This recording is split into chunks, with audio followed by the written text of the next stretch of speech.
হয়েছে, সেখানে শুধু একটি দলের লেজুর করার কারণে বা একটি দলের দলীয় করার কারণে মানুষ তার অধিকার, কথা বলার অধিকার, বাক স্বাধীনতার অধিকার, বেঁচে থাকার যে অধিকারগুলো সেগুলো থেকে সবগুলো থেকে বঞ্চিত হয়েছে। আইডিপি হলো একটি পেশাজীবী সংগঠন। আমি ব্যক্তিগতভাবে অনেক আগে থেকে আইডিপির সাথে সম্পৃক্ত আছি।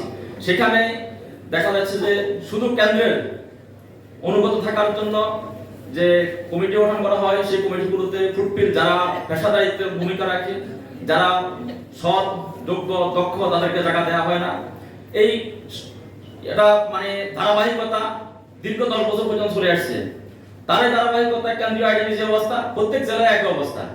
আমরা আজকের এই আয়োজন থেকে যে পরামর্শটুকু আপনাদেরকে দিতে চাই, বাংলাদেশের যতগুলো জেলাতে সাংগঠনিক কাঠামো আছে সবগুলো কাঠামোতে আইডিপির কমিটি রিফর্মের সময় সেখানে সৎ, দক্ষ, যারা প্রফেশনাল দিক থেকে অভিজ্ঞ তাদেরকে জায়গা দিবেন, জায়গা করে দেওয়ার জন্য ব্যবস্থা গ্রহণ করবেন এবং নিজেরা ভূমিকা রাখবেন।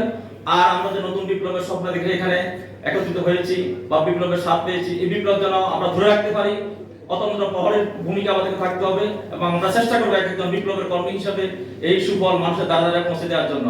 অন্যরা যে কারণে ব্যর্থ হয়েছে, আমরা যেন এই কাজগুলো না করি।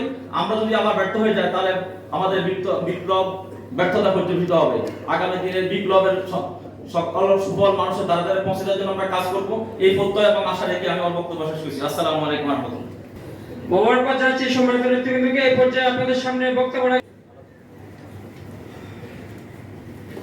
আসসালামু আলাইকুম।